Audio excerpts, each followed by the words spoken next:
Bonjour à tous, merci de nous rejoindre pour le cinquième webinaire de l'année 2026 et avant-dernier webinaire avant la pause estivale. Ce webinaire sera consacré au handicap et il permettra de présenter l'accord handicap du 15 décembre 2025 qui a été signé au niveau de la branche le 17 décembre 2025 et qui fera prochainement l'objet d'une extension.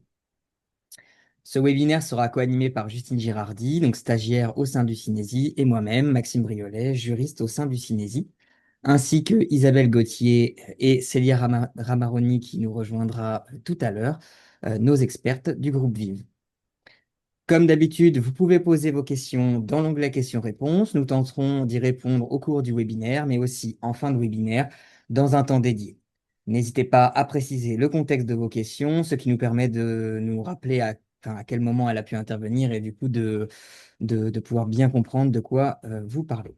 L'ensemble des questions posées dans l'onglet questions-réponses sera recensé et les questions figureront dans la foire aux questions du support qui accompagne le replay comme d'habitude.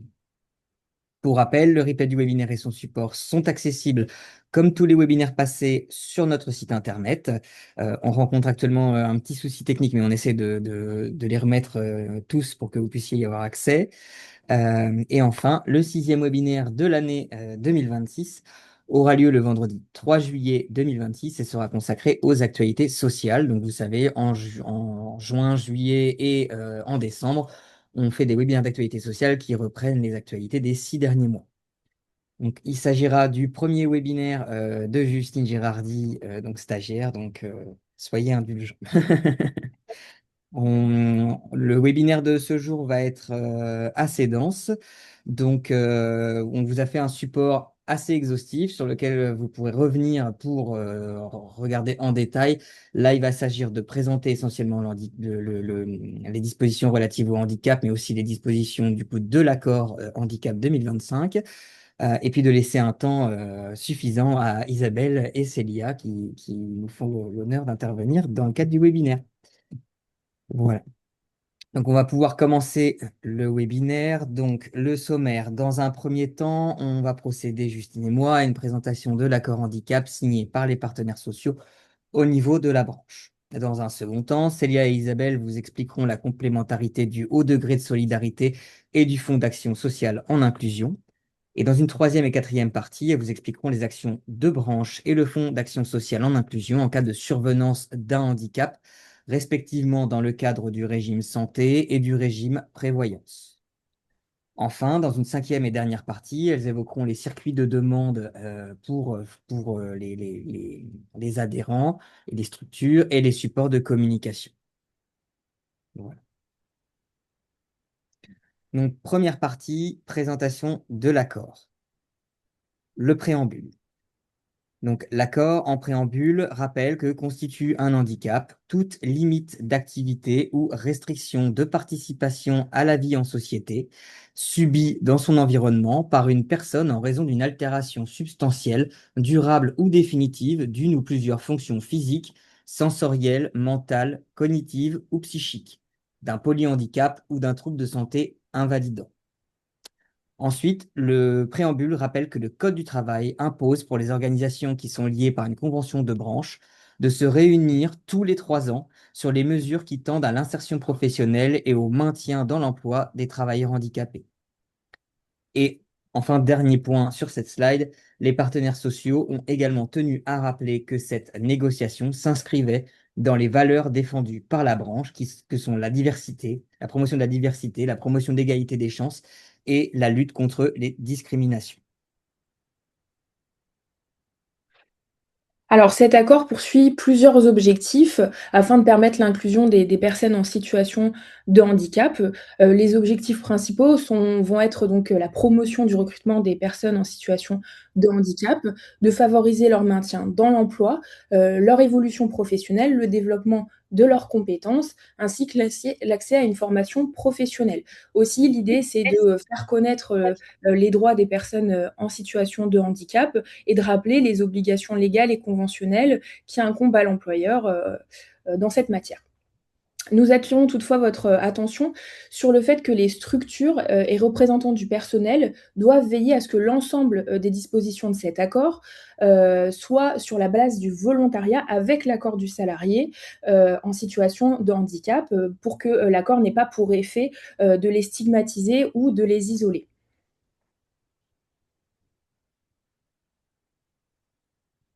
Ensuite, l'article 1er de l'accord porte effectivement sur le champ d'application. Peu de choses à dire s'agissant du champ d'application, dans la mesure où il va s'agir essentiellement du même que la CCN des ACI. Là, on va passer également rapidement parce que c'est assez dense, mais ne vous inquiétez pas, on a reporté l'ensemble des informations pour que vous puissiez vous y référer ultérieurement. Mais l'article 2, état des lieux de l'accord, en fait, a dressé un état des lieux des thématiques de l'accord au niveau de la branche à travers les données issues du rapport émis par Quadra Études à la demande de la branche. Donc, comme vous le voyez, donc on vous a retranscrit du coup l'intégralité de l'étude qui a permis en fait d'être la base de travail pour la négociation. Donc, en toute logique, elle se base sur la période antérieure à l'accord, mais il s'agissait en fait de déterminer en fait les informations principales liées au handicap dans la branche. Malheureusement, vu le format du webinaire d'1 heure, 1 h 30, on n'aura pas le temps de revenir en détail sur l'intégralité en fait de ce que rapporte l'accord, mais les deux principales informations à retenir sur ce fameux rapport, c'est le fait que les travailleurs représentaient au 31 décembre 2020 6,8% des travailleurs de la branche, salariés permanents et salariés polyvalents confondus. Donc, je ne sais pas si on voit mon curseur, mais c'est ici, avec le détail en fait, salarié par salarié ici. Et le deuxième grand point à retenir, ça va être effectivement le fait qu'il y a beaucoup moins d'aménagements par poste pour l'accueil des travailleurs en situation de handicap dans les petites structures. Donc ça transparaît ici. Voilà, je ne sais pas si on voit mon curseur encore une fois. Mais du coup, voilà, ça a été identifié comme un réel enjeu, en tout cas dans les années à venir. Donc, je vous invite si ça vous intéresse, à reprendre le temps ensuite de regarder ce qu'indique ce rapport. Donc, vous avez les slides 9 à 16 qui reportent effectivement cette étude. Ensuite, l'article 3 porte sur la sensibilisation, l'information et la communication. Alors, dans cette première slide et dans cet article, il va s'agir de rappeler en fait les dispositions légales, lesquelles posent une obligation d'emploi des salariés en situation de handicap qui concernent les structures employeuses d'au moins 20 salariés, et ce à hauteur de 6% des effectifs. Trois méthodes permettent de s'acquitter de cette obligation. Donc là, en synthèse, il va s'agir du recrutement effectif de salariés à hauteur de 6% des effectifs de la structure, le versement d'une contribution financière. Donc lorsqu'effectivement on va pas réaliser la première condition, il est possible de remplir cette obligation par ce deuxième moyen, ou alors par la mise en place d'un accord agréé prévoyant la mise en œuvre d'un programme pluriannuel en faveur des travailleurs handicapés qui aura une durée maximale de 3 ans et qui pourra être renouvelable une fois.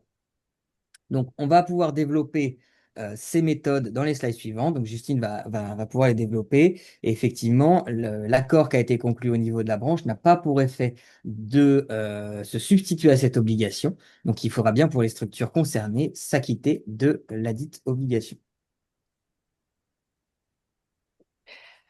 Alors, du coup, pour le recrutement des salariés à hauteur de 6% des effectifs, ça va concerner donc, les salariés, qui sont en CDI ou en CDD, d'accueillir les bénéficiaires pour des périodes de mise en situation en milieu professionnel, par le fait d'employer les bénéficiaires mis à disposition par les entreprises de travail temporaire et par les groupements d'employeurs. Ça va être également, par le biais, de l'accueil de stagiaires, ainsi que de jeunes de plus de 16 ans, bénéficiant du droit à la prestation de compensation de handicap, de l'allocation compensatrice pour tierces personnes ou de l'allocation d'éducation de l'enfant handicapé et qui disposent d'une convention de stage. Sachant que l'employeur peut s'acquitter de son obligation d'emploi en employant les bénéficiaires quelle que soit la durée et la nature de leur contrat, donc notamment les bénéficiaires bénéficiaires dont je viens de vous parler. Alors concernant, le recrutement, des personnes, à hauteur, des personnes, des salariés en situation de handicap à hauteur de 6. Ici, l'accord en fait reprend, la liste des bénéficiaires, qui a été fixée, par le code du travail. On va notamment retrouver, les travailleurs qui sont reconnus handicapés, par la commission des droits et de l'autonomie, des personnes handicapées, les victimes d'accidents du travail ou de maladies professionnelles ayant entraîné une incapacité permanente au moins égale à 10 et qui sont titulaires d'une rente, ou encore le titulaire d'une pension d'invalidité, à condition que l'invalidité des intéressés réduise au moins de 2 tiers leur capacité de travail ou de gain. Tu peux passer. Alors à défaut, comme on l'a dit, lorsqu'il n'emploie pas, à hauteur de 6 les bénéficiaires de ce dispositif, l'employeur a la possibilité de verser une contribution, annuelle. Alors celle-ci, elle va être calculée en fonction du nombre de bénéficiaires, qui auraient dû donc, être employés. Et donc à chaque fois, on va limiter pour chaque personne manquante, cette, contribution à hauteur de 600 fois le SMIC horaire, donc par personne manquante. Cependant, il existe des dépenses qui peuvent être déduites, de ce montant, de la contribution annuelle. Ça va être le cas pour les dépenses supportées par les entreprises afférentes à des contrats de fourniture, de sous-traitance ou de prestation de services, qu'elles passent avec des entreprises adaptées, des établissements au service d'accompagnement par le travail, des travailleurs indépendants handicapés reconnus bénéficiaires de l'obligation d'emploi, des entreprises de portage salarial lorsque le salarié porté est reconnu bénéficiaire de l'obligation d'emploi. Alors aussi, l'employeur peut, déduire, donc de cette contribution, les dépenses engagées donc, pour faciliter l'accueil, l'insertion ou le maintien, dans l'emploi des travailleurs handicapés, à condition que ces dépenses ne relèvent pas d'une obligation légale et qu'elles ne sont pas financées par une autre aide. Tu peux passer. Enfin, l'employeur donc, peut s'acquitter, de son obligation, par la mise en place, par le biais d'un accord d'entreprise ou de groupe, donc comme on l'a dit précédemment, d'une durée de 3 ans maximum renouvelable une fois. À savoir que pour être applicable, l'accord doit être agréé. L'employeur, pour cela, il va devoir, établir une stratégie par année civile avec notamment un plan d'embauche, un plan de maintien dans l'emploi, au sein de la structure, le nombre de bénéficiaires de l'obligation d'emploi rapporté, à l'effectif d'assujettissement et le financement prévisionnel des différentes actions programmées. Alors concernant le montant, du financement par l'employeur, celui-ci ne peut pas être inférieur, il doit être au moins égal par année civile à la contribution annuelle, financière, qu'on vient d'évoquer, à l'exclusion de la déduction numéro 2 de la slide précédente, donc qui concerne les dépenses les dépenses destinées à favoriser l'accueil, l'insertion ou le maintien dans l'emploi des travailleurs handicapés. C'est bon, Maxime, tu peux passer. C'est bon, je suis déjà passé.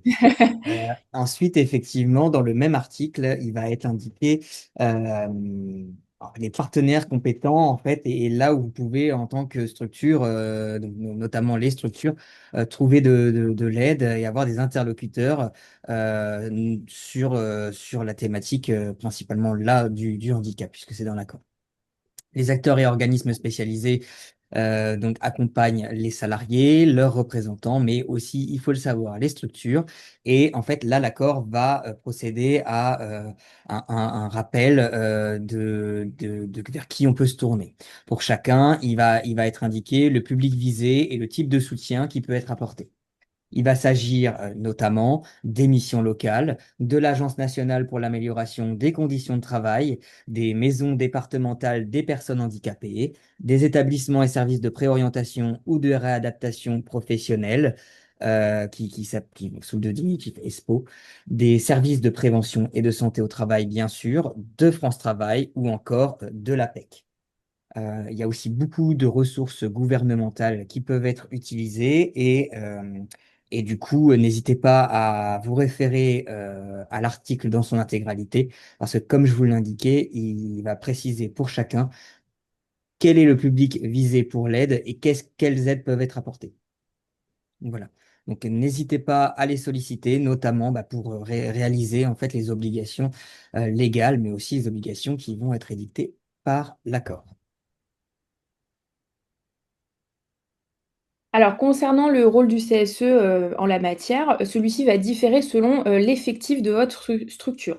Donc si vous avez une structure de moins de 50 salariés, ici l'accord prévoit que l'employeur informe annuellement le CSE s'il a atteint, le taux de recrutement, dans le cadre de l'obligation d'emploi et si ce n'est pas le cas, quelles sont les mesures qu'il entend mettre en place pour s'y conformer.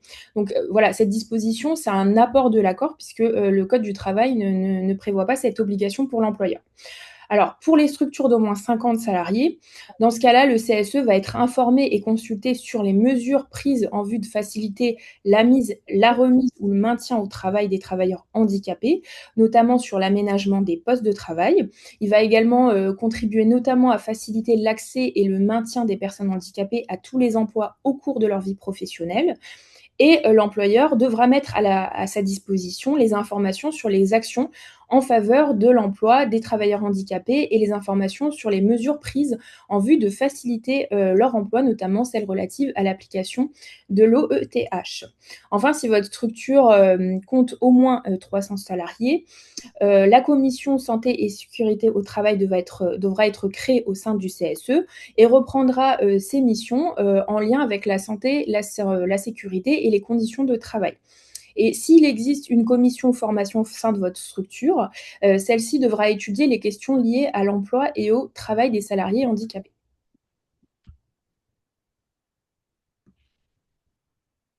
C'est bon. Alors ensuite, l'article 4 de l'accord porte sur l'accès à l'emploi et l'accompagnement. Donc là encore, l'accord en profite pour procéder à quelques rappels, notamment légaux essentiellement, en matière de recrutement, d'accueil et d'intégration.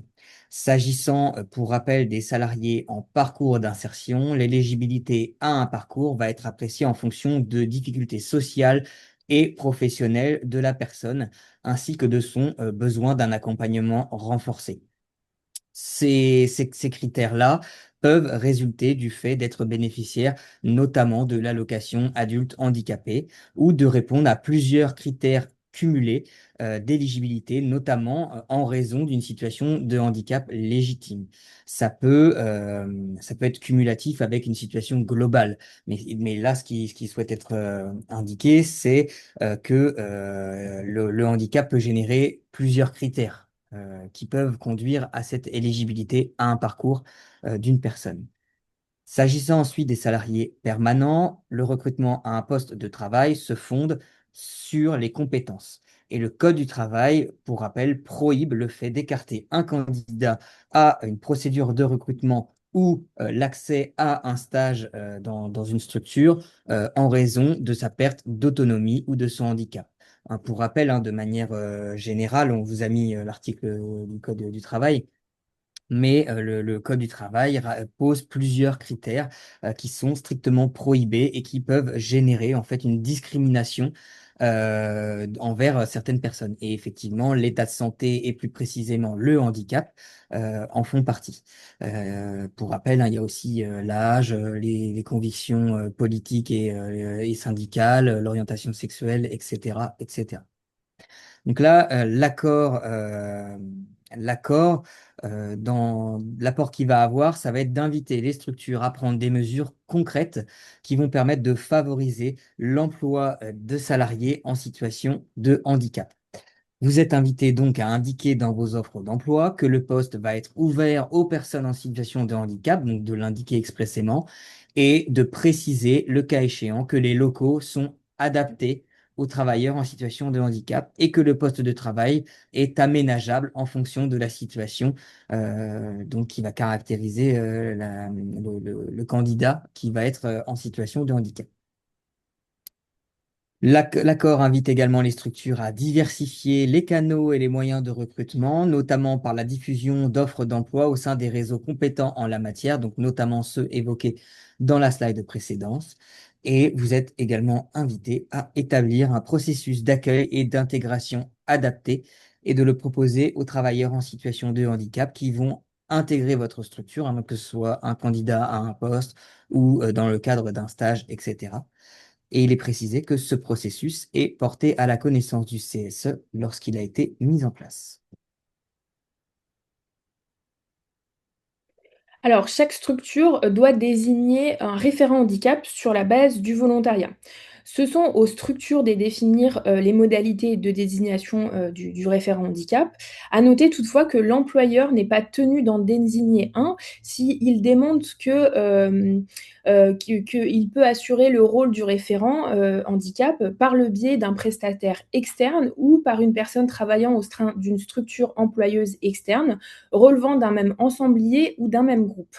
Le référent handicap a pour rôle d'accompagner les salariés, il va les informer, les orienter, faciliter leur intégration et leur évolution, les aider dans leur démarche à faire le lien avec les différents acteurs pour répondre à leurs besoins, notamment en matière d'aménagement de poste ou de reconnaissance du handicap.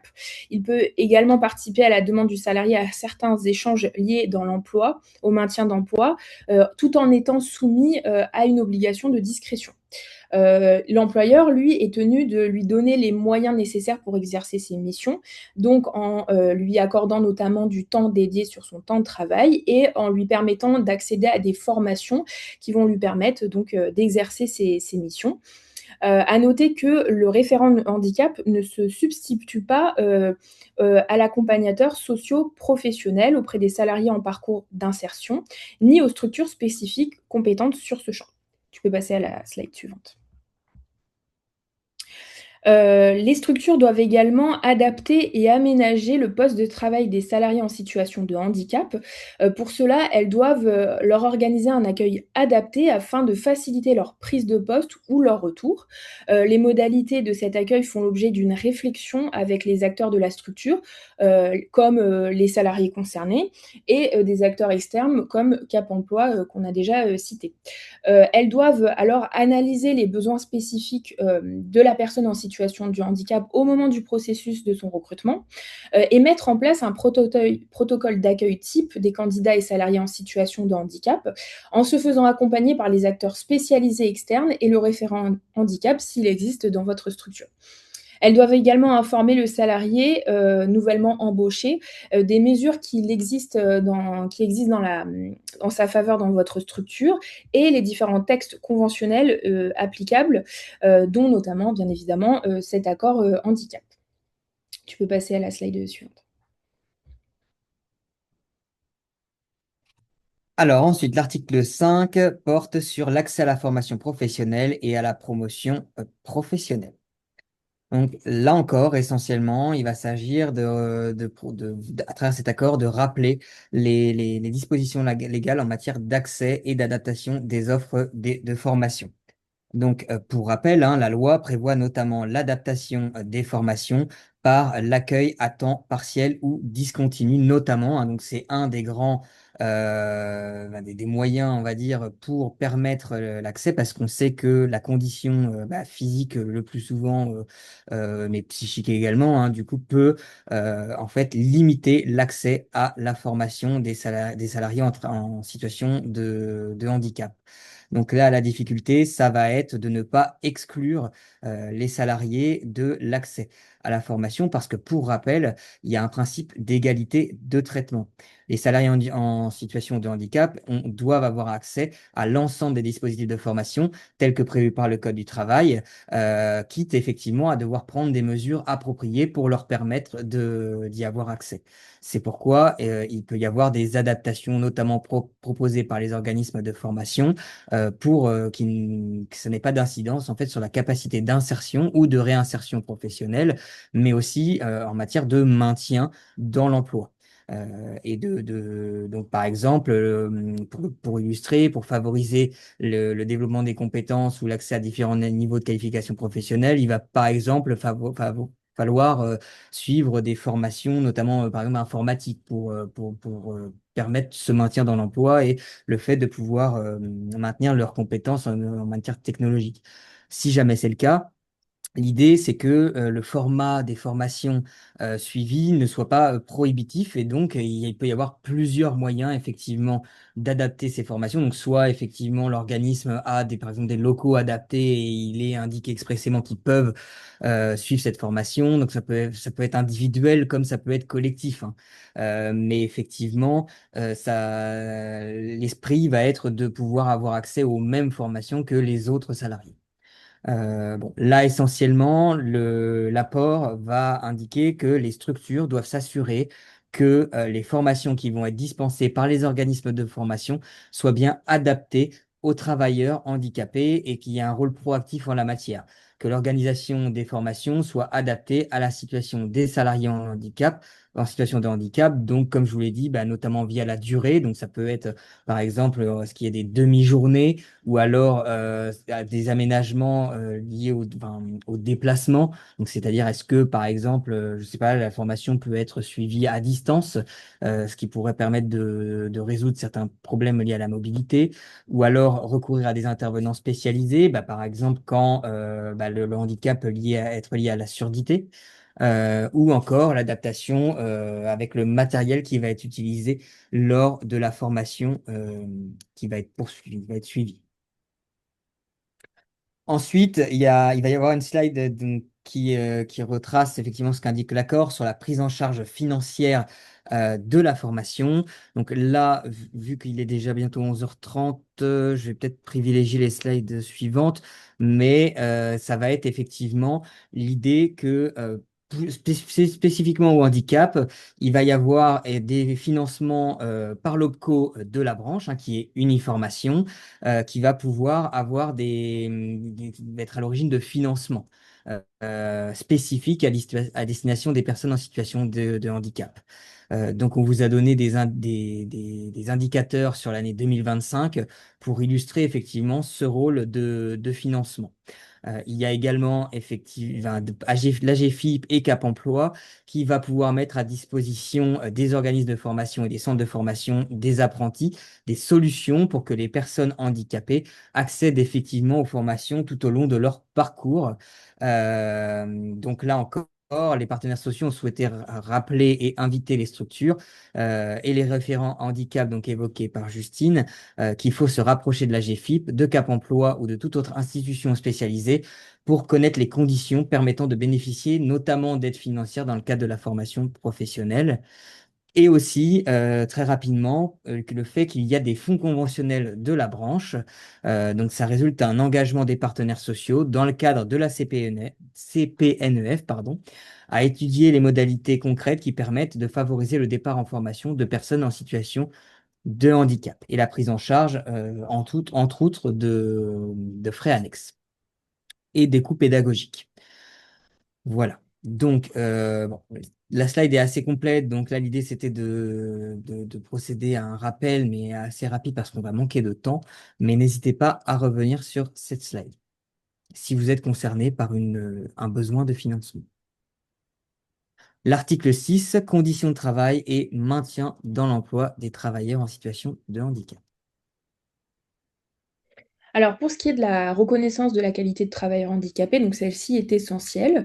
En ce qui concerne les démarches, elles ne peuvent se faire que, par le salarié sur la base du volontariat bien évidemment. Il peut par contre être accompagné dans cette démarche par le référent handicap et ou par l'accompagnateur socio-professionnel s'il s'agit d'un salarié en parcours d'insertion. Alors l'accord, prévoit une autorisation d'absence rémunérée pour effectuer ces démarches au vu de leur complexité, avec 1 jour et demi pour une première demande et 1 jour et demi pour le renouvellement, qui est cette fois est fractionnable en demi-journée. Alors par contre, il faut, présenter un justificatif et c'est sous réserve d'un délai de prévenance minimum de 7 jours. Alors cette reconnaissance, elle est essentielle puisqu'elle va permettre à l'employeur d'adapter et d'individualiser les conditions de travail et d'emploi des personnes concernées et également de bénéficier de services et d'aides financières de la part de la GFIP. Tu peux passer à la slide suivante. L'accord rappelle également que les dispositions du Code du travail sur le suivi médical et la prévention des risques. De manière générale, l'employeur, il est obligé, il est dans l'obligation d'assurer la santé et la sécurité de ses salariés. Il peut être conseillé, tout comme les salariés et leurs représentants, par les services de prévention et de santé au travail pour prendre les mesures nécessaires pour éviter ou diminuer les risques professionnels, physiques ou psychiques. Les travailleurs se déclarant handicapés et étant reconnus comme tels par les autorités compétentes, doivent être orientés sans délai vers le médecin du travail et bénéficier d'un suivi individuel adapté, à son état de santé dans le cadre d'un protocole écrit par le médecin du travail, selon une périodicité de maximum 3 ans.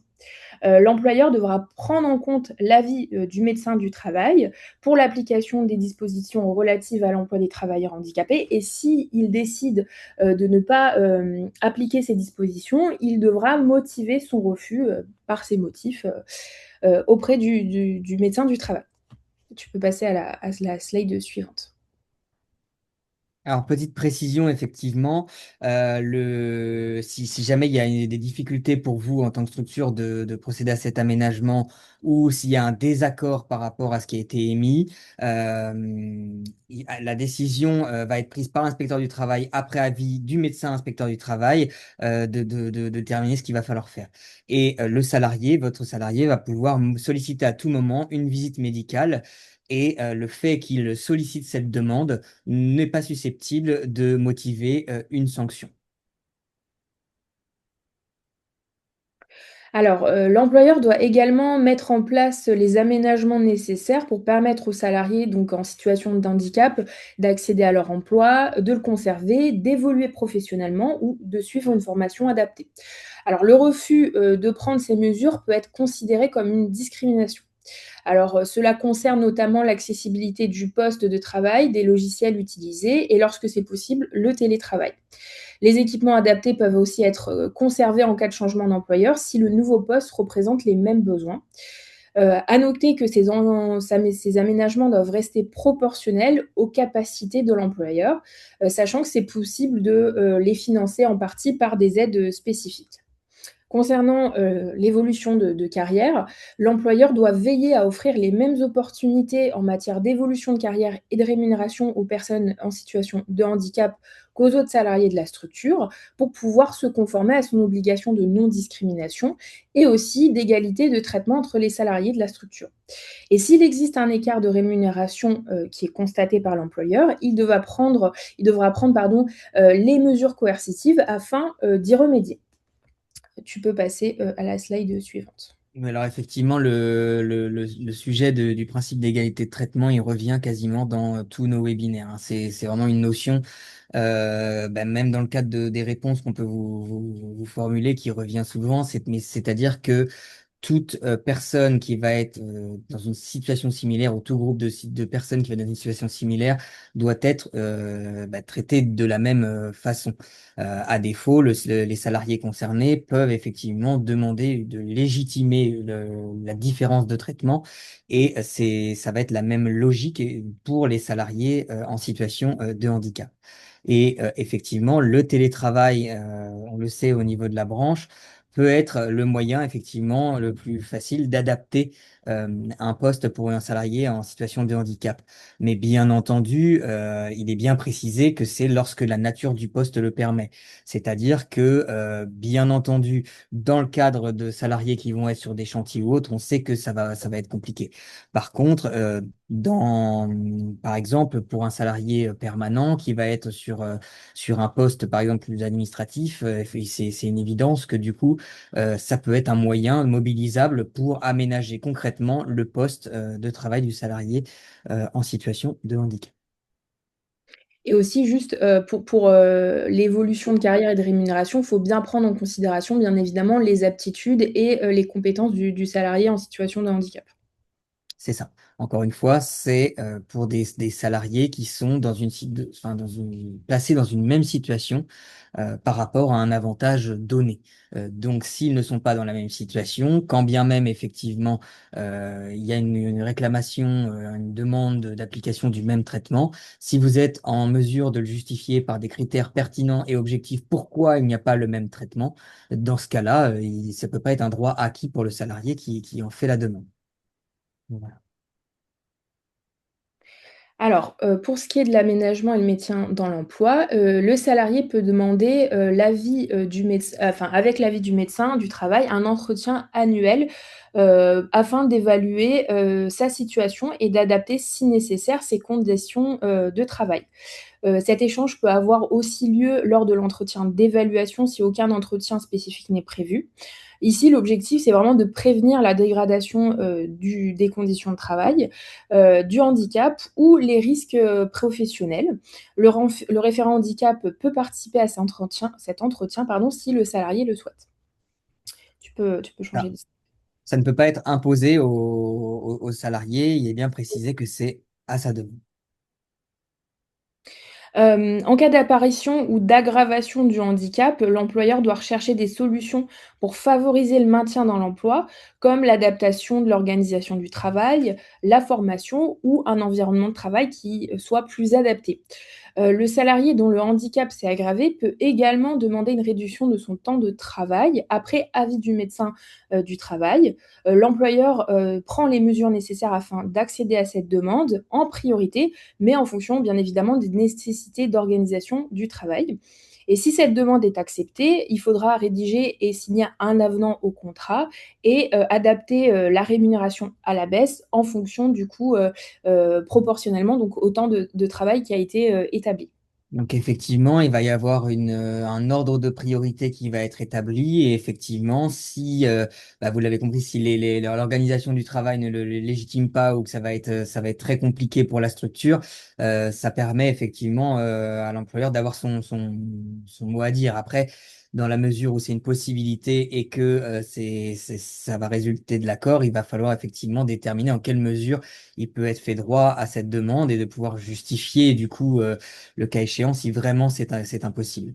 De même, petite précision, la réorganisation de la durée du travail du salarié, dans ce cas-là, va entraîner une réduction de salaire qui va être proportionnelle à la réduction de la durée du travail et ça ne peut pas effectivement être bien entendu.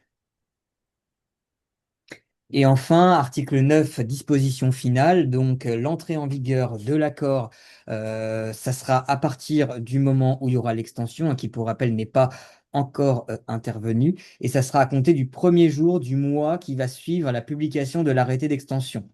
Donc ne vous inquiétez pas, on va communiquer à travers nos newsletters et nos infos sur la publication de l'arrêté, donc vous serez informés par ce biais et on n'y manquera pas hein, dès la publication de l'arrêté. Donc, on vous précisera la date d'entrée en vigueur effective des dispositions.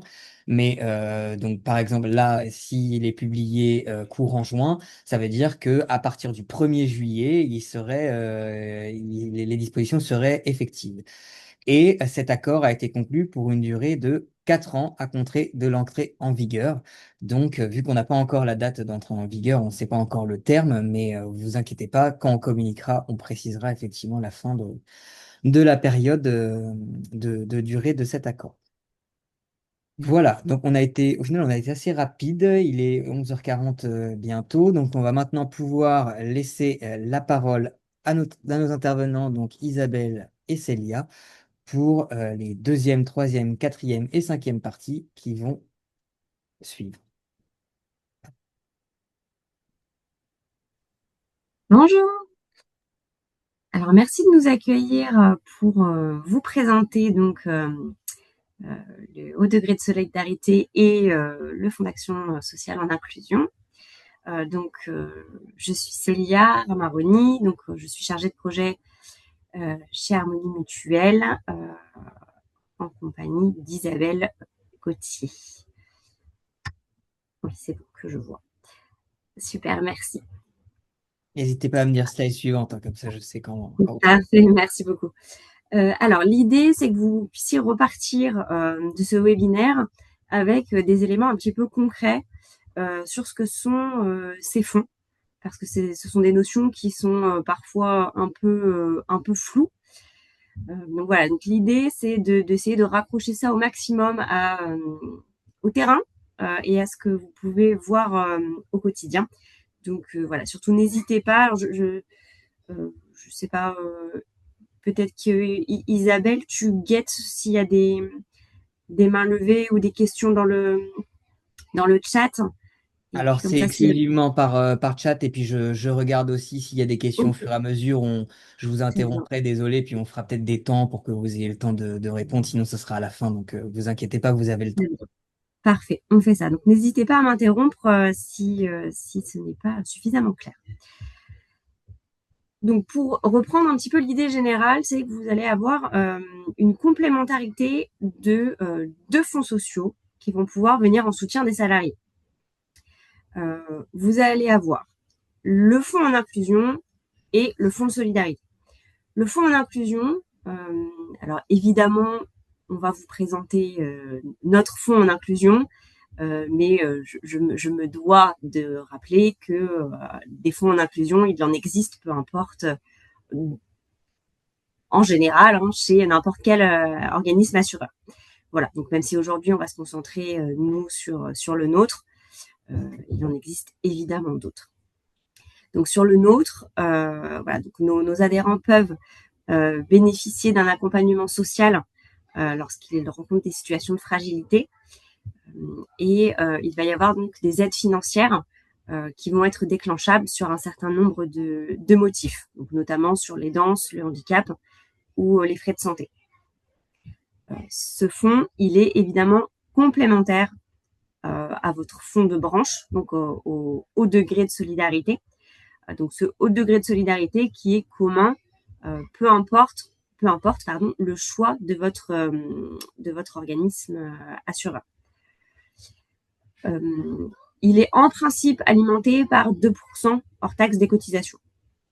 Et donc, ce qu'il peut prévoir, c'est une aide au paiement des cotisations, des aides, alors que ce soit, alors en général, on est plutôt sur un type de population, donc sur des contrats professionnalisation, voilà, des contrats d'alternance.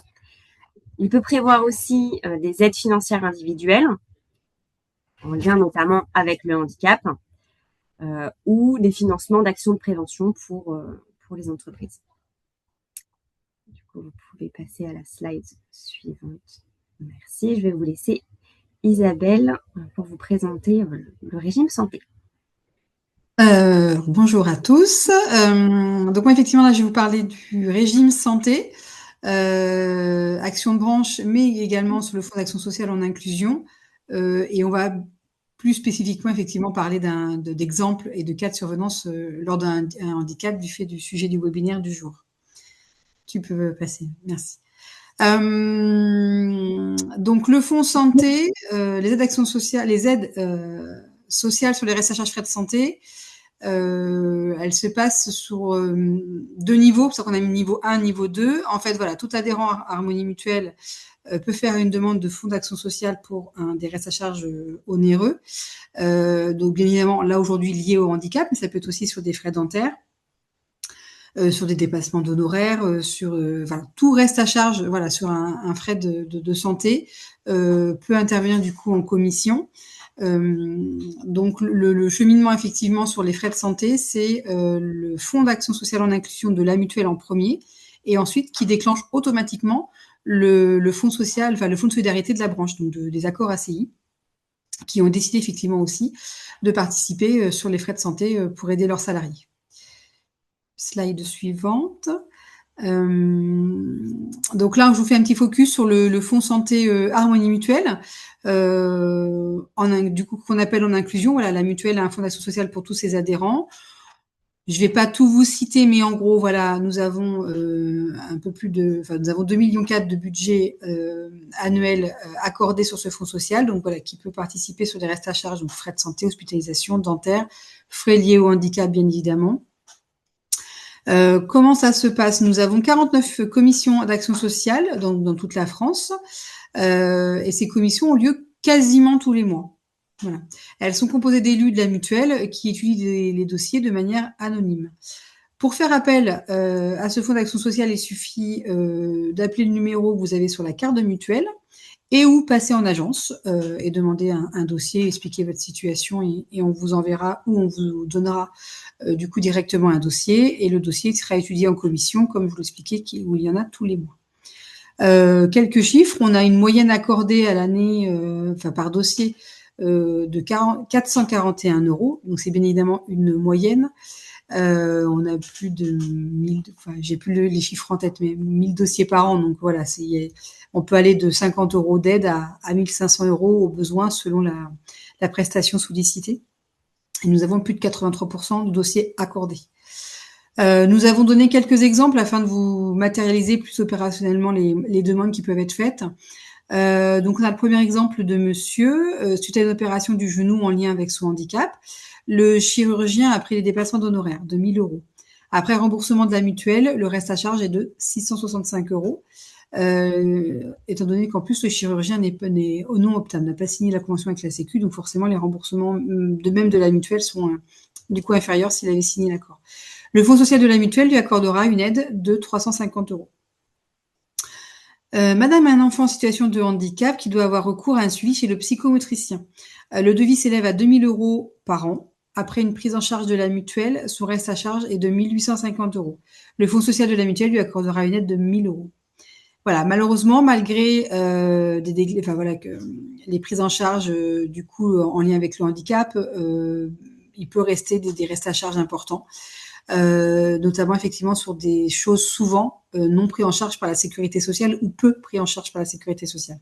Donc il ne faut pas hésiter effectivement à solliciter le fonds d'action sociale en inclusion de la mutuelle dans un premier lieu qui peut vous aider et de suite le fonds de solidarité peut venir en complément.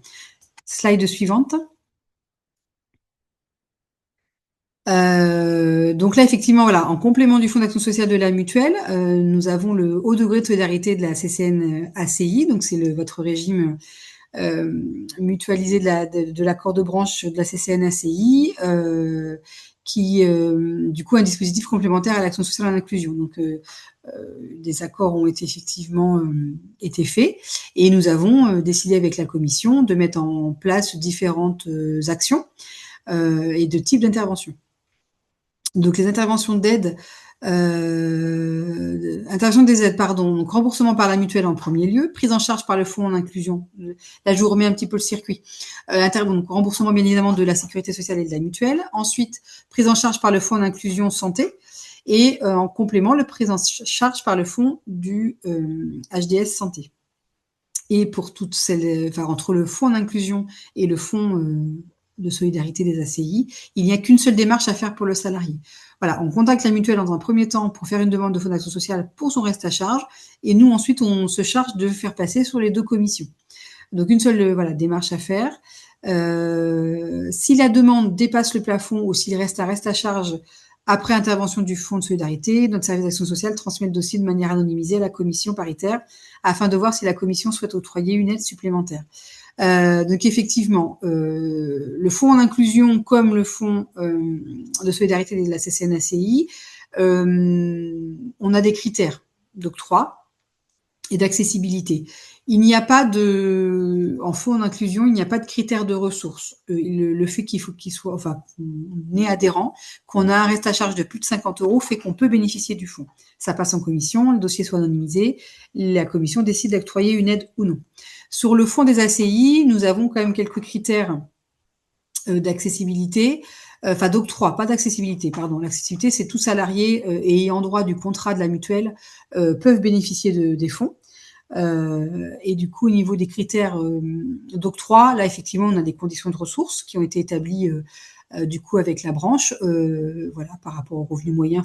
Des choses ont été faites en faveur du salarié, mais il se peut, dans certaines situations, que le salarié dépasse ces critères, mais selon les situations et selon le reste à charge, tout peut être vu, et du coup, ça s'est passé en commission, et c'est la commission qui décidera ou non d'octroyer une aide. Donc pour le fonctionnement de ce fonds de solidarité, on a effectivement des critères d'accessibilité en termes de prestations. Donc au niveau des types d'actes, tous les actes médicaux, y compris hospitalisation, peuvent faire l'objet d'une demande. Donc en plancher, effectivement, comme je l'expliquais, on ne prendra pas les interventions, enfin les restes à charge inférieurs à 50 €. Et depuis 2024, le plafond du reste à vivre, donc c'est un rapport qui est fait entre les charges et les ressources, et divisé par le nombre de parts du foyer, est à 1 000 €. Et l'intervention du fonds se situe entre 50 et 80% du reste à charge selon le type de prestation. Le plafond d'intervention est tout de même limité entre 1 000 et 1 500 €, c'est-à-dire qu'on ne pourra pas octroyer une aide supérieure à ces montants. Malgré tout, selon les prestations, surtout en lien avec le handicap, qui est le sujet du jour, on peut avoir malheureusement, parce qu'effectivement, ce sont des dépenses très importantes, où du coup, les restes à charge peuvent être très conséquents. Dans ces cas-là, c'est la commission qui décidera si elle peut octroyer une aide supplémentaire, enfin, du coup, supérieure à ces 1 500 €. Ce qui est souvent le cas et qui pose pas de difficulté. Slide suivante. Là, du coup, on vous a un petit peu plus expliqué, enfin, plus concrètement pour que vous compreniez et faciliter aussi les futures démarches. On vous a cité quelques exemples de prise en charge qu'on a dirigé un peu plus vers le handicap, mais il y en a tellement d'autres que voilà. Mais en tout cas, voilà, on a cité un exemple aujourd'hui. Donc, un exemple d'un encadrant technique qui relève de la CCN des ACI, qui a besoin d'un appareillage auditif, dont le devis est estimé à 1 700 €. Sous reste à charge, un prêt intervention de la sécurité sociale et de la mutuelle est tout de même de 440 €. Ses ressources étant à 3 600 €, les charges à 2 470, le foyer dispose d'un reste à vivre de 450 € par part, car le foyer est composé de 2 adultes et un enfant. Il est donc éligible au fonds de solidarité. Après examen de l'action sociale en inclusion, il peut bénéficier d'une aide de 200 €. Malgré tout, il reste tout de même un reste à charge de 240 €. Donc la demande est transférée automatiquement au fonds de solidarité de la branche. Et vu que monsieur est éligible à ce fonds de solidarité, une aide à hauteur de 70% de reste à charge est octroyée, soit 175 €. Donc au final, il ne lui restera que 65 € de reste à charge sur ses frais. Donc, ce qui pourra lui permettre de réaliser ses frais sans trop se poser de questions sur son budget. D'autres exemples de prise en charge, on ne peut pas tous vous les citer, mais effectivement, en lien avec le handicap physique, mais souvent aussi en handicap invisible. Bien évidemment, on interviendra sur tout ce qui est fauteuil roulant, siège de douche, aménagement du véhicule, on a doublé l'aménagement du véhicule pour être peur de ne pas l'oublier, mais aménagement de la maison également, salle de bain, je pense souvent, mais autres, ça peut être aussi cuisine. Alors, on n'interviendra pas sur tout ce qui est côté maçonnerie. Par contre, on interviendra sur tous les accessoires qui sont vraiment liés au handicap, barres de douche, des tiroirs spécifiques, voilà, je ne vais pas tous vous les citer. Effectivement, plus particulièrement sur le handicap invisible, donc accessoires de lecture, mais également tout ce qui peut être soins qu'on appelle dits de confort, mais qui sont pourtant souvent complémentaires et indispensables lors d'un handicap ou de maladie grave. Ça peut être tout ce qui est consultation sophrologue, diététicien, complémentaires non pris ou peu pris en charge, mais qui peuvent être le cas lors de ces commissions sociales. Isabelle, je ne sais pas si c'est que moi, mais je crois que votre micro a peut-être coupé 2 secondes. Mais j'ai vu un petit message passer que mon réseau, alors je ne sais pas si c'est le mien ou si c'est, je pense que c'est le mien, qui a été faible. Vous me entendez mieux? Peut-être répéter la dernière phrase, mais sinon on a entendu le principal. D'accord. Donc effectivement, j'expliquais que les listes des aides liées au handicap sont bien évidemment non exhaustifs. Il y a tellement de prestations liées au handicap. Il ne faut pas hésiter à nous solliciter et on vous dira si oui ou non ça peut être pris en charge. Mais globalement, tout ce qui est en lien avec le handicap peut tout de même faire l'objet d'une demande. Dans les situations en lien avec le handicap, il y a bien évidemment beaucoup d'organismes qui peuvent être sollicités avant nous. Je pense qu'on connaît tous la MDPH, les fonds sociaux de la CPM également peut intervenir pour des frais de reste à charge. La GFIP, tout salarié en situation de handicap peut faire appel à la GFIP. ou le OTH. Ça dépend effectivement des organismes. Certains peuvent faire venir intervenir également le OTH, qui peut du coup financer des frais liés au handicap, enfin surtout en cas de salariés en situation de handicap. D'où l'importance de la reconnaissance de qualité de travailleur handicapé, qui peut être fait. Des fois, les salariés n'osent pas toujours la faire, mais il est important de la faire parce que du coup, ça leur dégage des financements supplémentaires. Les caisses de retraite qui peuvent aussi être sollicitées et les régions ou départements. Ça, c'est assez délicat dans le sens où on n'a pas une liste exhaustive de tous les départements ou les régions qui peuvent participer, mais j'ai eu quelques situations, surtout pour les aménagements de maisons, entre autres, où certaines régions octroient un forfait pour l'aménagement des maisons liées au handicap pour aider justement les personnes à pouvoir faire leurs travaux. À noter que pour les demandes auprès de l'AGFIP ou au l'OETH et la MDPH, sont à faire sur présentation d'un devis et non pas de facture. Donc pour solliciter ces organismes, effectivement, il faut bien... On sait malheureusement qu'en cas de handicap, et surtout ces aménagements sont lourds financièrement, mais aussi administrativement. Et du coup, voilà, demande beaucoup de travail en amont. Et effectivement, ces financements doivent être demandés sur devis, au risque d'être refusés tout simplement, malheureusement. Donc c'est bien évidemment ces organismes à solliciter en premier avant de solliciter le fonds d'action sociale de la mutuelle et du fonds de branche ensuite. Nous, par contre, au niveau du fonds de branche santé et même prévoyance tout à l'heure, quand Célia vous en parlera, nous, par contre, on peut accepter des demandes en termes de devis ou facture. Voilà, on est un petit peu moins exigeant à ce niveau-là. Slide suivante, où je passe la main, du coup, à Célia pour le côté régime prévoyance. Alors, on va faire le même exercice côté prévoyance, à la différence que l'ordre d'intervention n'est pas tout à fait le même. C'est-à-dire que sur la prévoyance, on va avoir d'abord une intervention du fonds de branche et ensuite une intervention du fonds en inclusion. On va passer sur la première slide. Donc, le fonds de votre branche. Donc, sur les principes généraux, on va retrouver un critère de ressources, donc pour l'instant qui est fixé à un revenu fiscal de référence divisé par le nombre de parts inférieur ou égal à 20 000 €. Donc, les aides ne sont pas reconductibles pour le même fait générateur et la demande est à faire via un formulaire sur l'adresse mail dédiée. Donc, on a deux volets sur ce fonds de solidarité. On a un volet avec des aides forfaitaires, donc des aides qui sont plutôt assez bien cadrées. Et vous allez avoir un volet avec des aides exceptionnelles. Donc là, c'est vraiment des situations qui sont assez difficiles à cadrer pour le coup. Donc sur les aides forfaitaires, on a une aide pour venir soutenir des salariés en situation de handicap. On a une aide de 1 500 € qui va venir aider pour financer des dépenses de matériel ou d'aménagement de l'habitat.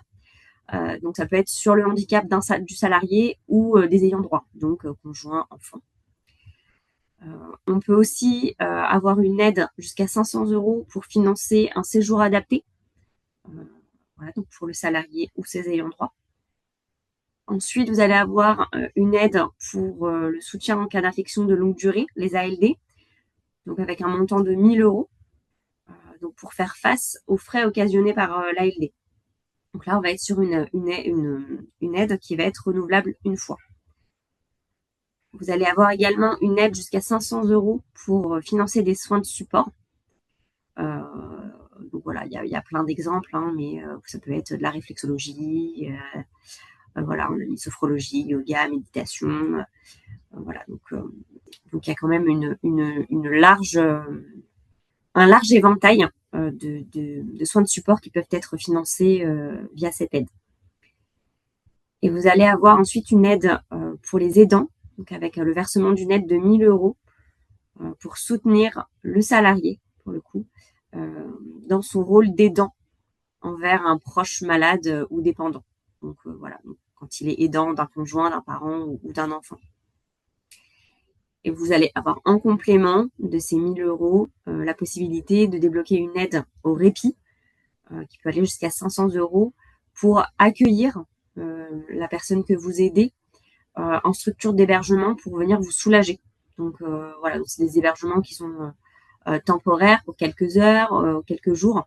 Mais voilà, l'idée, ça va être vraiment de pouvoir soulager la personne qui est aidante. Et donc sur l'aide exceptionnelle, donc c'est une aide qui est dite de vie spécifique afin d'aider le salarié en cas de situation entraînant des fragilités économiques, sociales ou familiales. Donc voilà, cette aide, elle vient après avoir sollicité les organismes prioritaires.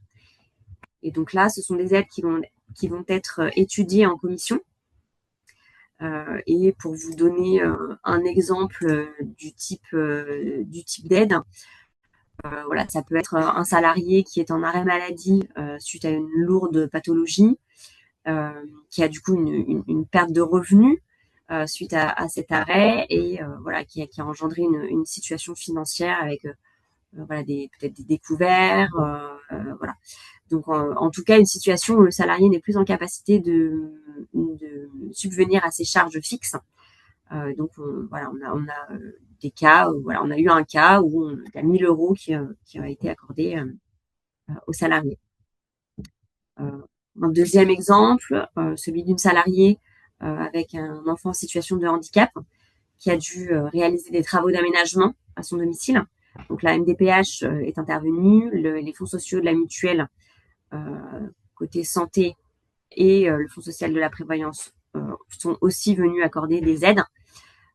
Mais voilà, l'aide de vie spécifique a pu venir en soutien, puisqu'on était sur des dépenses de 35 000 €. Donc voilà, donc on a pu avoir une aide auprès de la commission de 1 750 €. Alors, sur la partie fonds d'action sociale en inclusion d'Harmonie Mutuelle ESS. Donc là, on va avoir 6 typologies d'aides. Vous allez avoir une aide pour venir soutenir les ayants droit à financer les obsèques du salarié. Ensuite, vous allez avoir 4 motifs concernant le handicap. Donc un motif aménagement et équipement, alors que je présente souvent ensemble. Et voilà, là, on va venir toucher à ce qui est sur le logement ou sur le véhicule. Et donc, ça peut être d'installer des barres de douche, mais ça peut être aussi de refaire complètement une salle de bain parce qu'il y avait une baignoire et qu'il faut une douche. Ça peut être, on a eu la situation d'une rampe pour accéder au portail. Ou d'une rampe pour un véhicule pour faire monter un fauteuil roulant. Voilà, donc ça, on va être sur des motifs handicap, aménagement, équipement. Ensuite, sur le même principe que sur le fonds de branche, le fonds d'inclusion va aussi pouvoir venir aider sur de l'aide aux vacances et donc financer des séjours adaptés à des situations de handicap. Vous allez également avoir de l'aide au répit possible. Donc voilà, dans le but toujours de venir soutenir le salarié dans son rôle d'aidant. Et enfin, une aide financière exceptionnelle, donc qui va être dans la même idée que l'aide de vie spécifique et qui va venir soutenir l'adhérent dans une situation de fragilité en lien avec la réalisation d'un événement prévu au contrat de prévoyance, donc une incapacité, une invalidité, voilà, des choses comme ça. Donc on vous a mis des exemples d'intervention. Donc monsieur qui suite à un accident de la route a perdu l'usage de certains de ses membres, qui se déplace en fauteuil roulant et qui a besoin d'investir dans un véhicule et des aménagements adaptés pour se rendre au travail. Donc voilà, rampe d'accès, haillons, siège individuel adapté, porte-fauteuil. Et donc, il a pu bénéficier de 1 050 € pour rembourser une partie de ses dépenses. La deuxième situation, madame en situation de handicap, sa situation personnelle et financière ne lui permettait plus de financer l'entièreté de l'aide à domicile, malgré l'intervention de la MDPH, et donc une aide de 2 400 € a pu lui être accordée pour la soutenir dans ses coûts. Donc là, vous êtes sur des motifs qui sont similaires sur l'aide, sur le fonds de branche et sur le fonds d'inclusion. Mais ce qu'il faut retenir, ce qui est vraiment important, c'est que c'est vraiment complémentaire. C'est pas parce qu'il y a eu une aide sur le fonds de branche qu'il n'y aura pas d'aide sur le fonds d'inclusion. Voilà, c'est vraiment l'idée, c'est vraiment de pouvoir venir soutenir au maximum les adhérents. Sur la slide suivante, voilà, on vous a mis un petit récap des différents motifs qui existent, aussi bien sur le HDS santé que sur le HDS prévoyance. Voilà, je ne vais pas m'étendre dessus, mais vous avez également en bas l'adresse mail pour faire les demandes. Donc là, on va vous parler un petit peu du circuit des demandes et des supports existants pour promouvoir un petit peu l'existence de ces fonds. Donc sur le circuit des demandes, sur la santé, il y a un point d'entrée unique par téléphone ou la possibilité également de faire la demande en agence. Côté prévoyance, vous avez un numéro de téléphone aussi, donc qui n'est pas le même que côté santé, ou une adresse mail. Donc une fois que le salarié a fait sa demande, il va être accompagné. Il y a un diagnostic qui va être réalisé pour voir un petit peu les besoins de la situation, et il va être accompagné dans la constitution de son dossier. Et une fois que le dossier sera constitué, il sera alors soit étudié directement par les équipes, soit en fonction du motif et de la demande, il fera l'objet d'un passage en commission.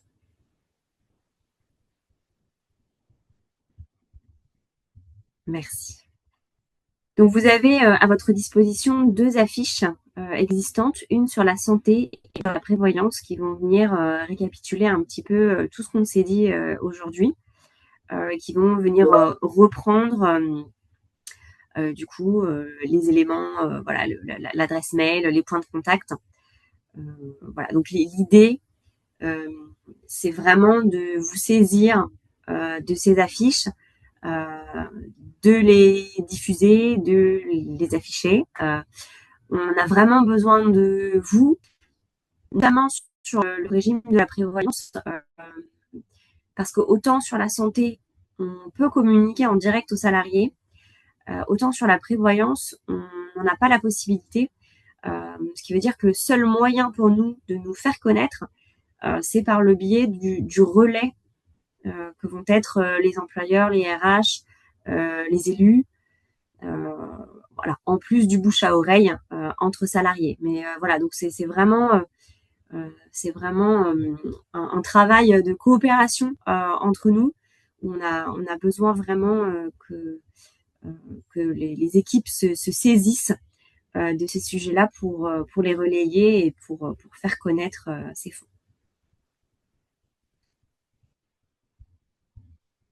Et je crois qu'on a terminé.